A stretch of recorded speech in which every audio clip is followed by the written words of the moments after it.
Hello मेरे प्यारे दोस्तों, स्वागत है आप सभी के यस कहानी 369 में। तो चलिए आज की कहानी करते हैं शुरू। कल रात एक ऐसा वाकया हुआ जिसने मेरी जिंदगी के कई पहलुओं को छू लिया। करीब 7 बजे होंगे। शाम को मोबाइल बज उठाया तो उधर से रोने की आवाज आई। मैंने शांत कराया और पूछा कि भाभी जी, आखिर हुआ क्या? उधर से आवाज आई, आप कहाँ हैं और कितनी देर में आ सकते हैं? मैंने कहा, आप परेशानी बताइए। और भाई साहब कहाँ हैं? माता जी किधर हैं? आखिर हुआ क्या?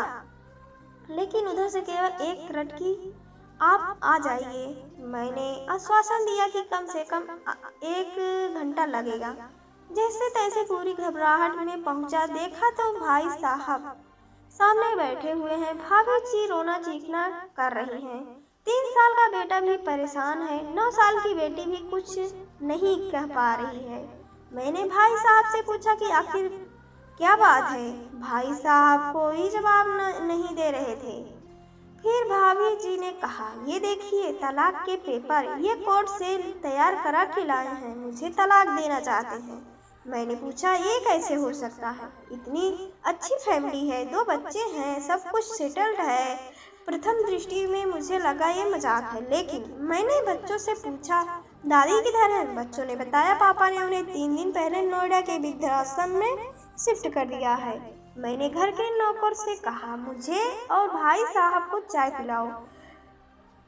कुछ देर में चाय आई। भाई साहब को बहुत कोशिश की पिलाने की, लेकिन उन्होंने नहीं पिया और कुछ ही देर में वो एक मासूम बच्चे की तरह फूट फूट कर रोने लगे। बोले, मैंने 3 दिन से कुछ भी नहीं खाया है। मैं अपनी 61 साल की माँ को कुछ लोगों के हवाले करके आया हूँ। पिछले साल से मेरे घर में उनके लिए इतनी मुसीबतें हो गई कि पत्नी ने कसम खा ली कि मैं माँ जी का ध्यान नहीं रख सकती। ना तो ये उनसे बात करती थी और ना ही मेरे बच्चे बात करते थे। रोज मेरे कोर्ट से आने के बाद माँ खूब रोती थी। नौकर तक भी अपनी मनमानी से व्यवहार करते थे। माँ ने 10 दिन पहले बोल दिया, बेटा तू मुझे ओल्ड एज होम में शिफ्ट कर दे।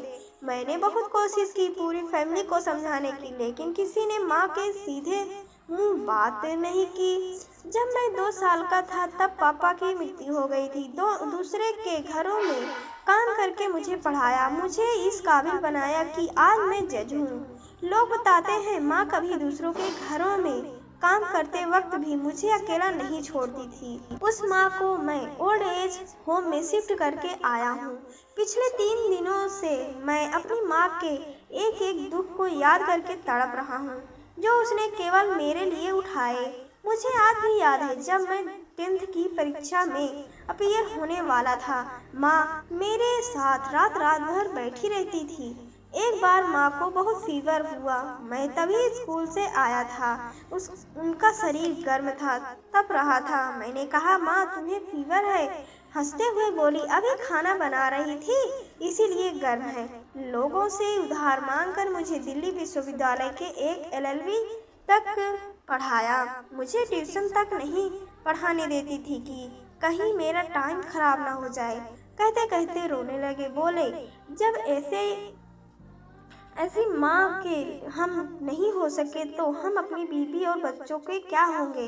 हम जिनके शरीर के टुकड़े हैं, आज हम उनको ऐसे लोगों के हवाले कर आए जो उनकी आदत, उनकी बीमारी, उनके बारे में कुछ भी नहीं जानते। जब मैं ऐसी माँ के लिए कुछ नहीं कर सकता तो मैं किसी और के लिए भला क्या कर सकता हूँ? आज़ादी अगर इतनी प्यारी है और माँ इतनी बोझ लग रही है तो पूरी आज़ादी देना चाहता हूँ। जब मैं बिना बाप के पल गया तो ये बच्चे भी पल जाएंगे।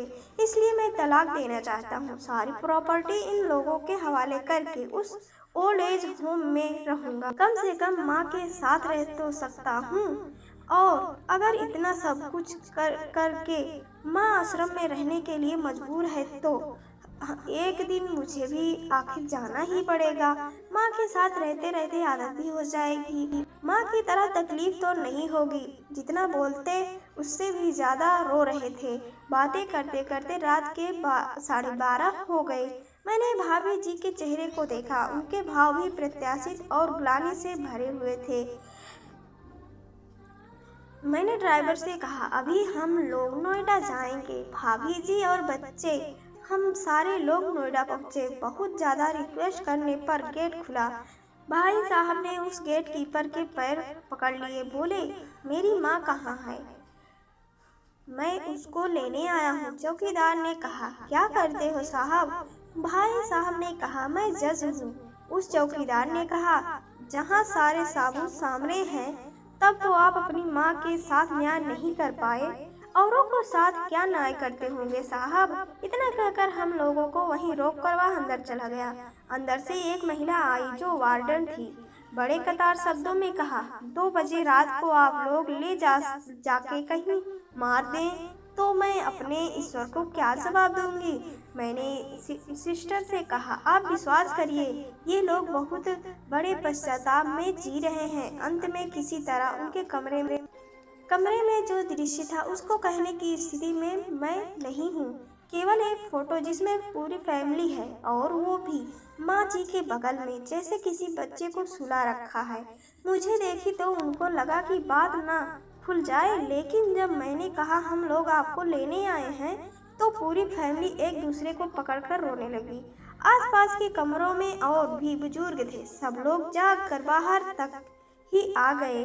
उनकी भी आंखें नम थी। कुछ समय के बाद चलने की तैयारी हुई। पूरे आश्रम के लोग बाहर तक आए। किसी तरह हम लोग आश्रम के लोगों को छोड़ पाए।